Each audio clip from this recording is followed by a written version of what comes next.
بسم اللہ الرحمن الرحیم۔ بسم اللہ الرحمن الرحیم۔ اللہم صلی علی محمد و علی محمد وعجل فرجہم ولنا اعداءہم۔ اس وقت پاکستان کے دارالحکومت اسلام آباد میں مسجد خطیۃ الکبریٰ میں جمعے کی نماز کے دوران جو ایک سانحہ وقوع پذیر ہوا کہ جو ایک وہابی دہشت گرد کہ جس کا تعلق طالبان سے اور IS سے ہے، اس نے خود کچھ دھماکہ کیا کہ جس کے نتیجے میں 50 کے قریب مومنین شہید ہوئے اور 150 کے قریب اس وقت شدید زخمی ہیں، اور ممکن ہے کہ شہداء کی تعداد مزید بڑھ جائے۔ ان کاموں کی جتنی مذمت کی جائے کم ہے، لیکن سب سے زیادہ ضروری یہ چیز ہے کہ ان کے سد باب کا طریقہ سوچا جائے۔ سب سے پہلے یہ ذمہ داری جاتی ہے حکومت پاکستان اور حکومت پاکستان کو چلانے والی آرمی پر، کیونکہ طالبان ہوں یا القاعدہ ہوں یا دیوبندی دہشت گرد کا نیٹ ورک ہو یا کشمیر کے نام پر اہل حدیث دہشت گردوں کا نیٹ ورک ہو، اس سب کے پیچھے پاکستان آرمی تھی۔ انہوں نے ان طالبان کو بنا تو دیا، لیکن یہ نہیں سوچا تھا کہ اس کے بعد ہوگا کیا۔ گو کیا پاکستان آرمی طالبان سے برسر پیکار ہے، لیکن انہیں شدید ایکشن لینا ہوگا، ورنہ یہ پورے ملک کو برباد کر کے رکھ دیں گے، جس طرح سے اس وقت یہ لوگ بلوچستان کے امن و امان کو بھی خراب کر رہے ہیں۔ ان دھماکوں کے پیچھے جہاں وہ لوگ ہیں کہ جنہوں نے یہ دھماکے کیے، تو وہاں پر وہ ملا بھی ہیں جو ان دھماکوں کے لیے راہوں کو ہموار کر رہے ہیں۔ اسی اسلام آباد میں اورنگزیب فاروقی جگہ جگہ تقریریں کر رہا ہے اور شیعوں کی تکفیر کر رہا ہے۔ یہ کیسے ممکن ہے کہ پاکستان کے دارالحکومت میں کہ جہاں پر ایک چڑیا بھی بغیر آرمی کی اجازت کے پر نہیں مار سکتی، وہاں پر اورنگزیب فاروقی اتنی غلیظ زبان استعمال کر رہا ہے؟ یہ ذمہ داری ہے پاکستان کی آرمی کی، خصوصاً حکومت کے بارے میں ہم یوں نہیں کہتے کہ حکومت تو کچھ پاکستان میں کر ہی نہیں سکتی۔ ہر حکومت کے پیچھے، چاہے وہ بھٹو حکومت ہو، چاہے وہ نواز شریف حکومت ہو، چاہے وہ عمران خان حکومت ہو، سب کے پیچھے آرمی ہے۔ لہٰذا ہمارا مطالبہ آرمی سے ہے کہ ان دہشت گرد قسم کے ملاؤں کی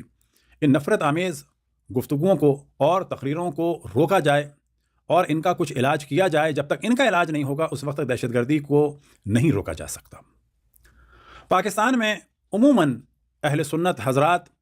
کہ جو انڈیا میں ایک قتل بھی ہو جائے کسی مسلمان کا تو شور مچا دیتے ہیں، لیکن وہ یہاں پر خاموش رہتے ہیں۔ یہی حال ہے انڈیا کے مسلمانوں کا کہ اگر وہاں کسی ایک بھی مسلمان کے ساتھ RSS کچھ کر دے تو وہ سوشل میڈیا بھر دیتے ہیں، لیکن جب پاکستان میں کچھ ہوتا ہے تو وہ لوگ انڈیا میں بالکل خاموش رہتے ہیں۔ یاد رکھیں، جو کچھ پاکستان میں ہو رہا ہے اس کا نتیجہ خود بخود انڈیا میں ظاہر ہوگا،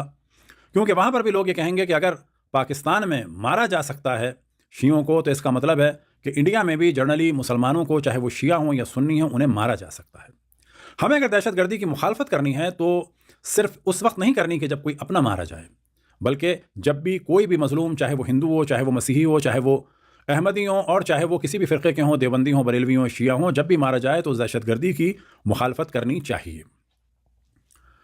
اس وقت اسپتالوں میں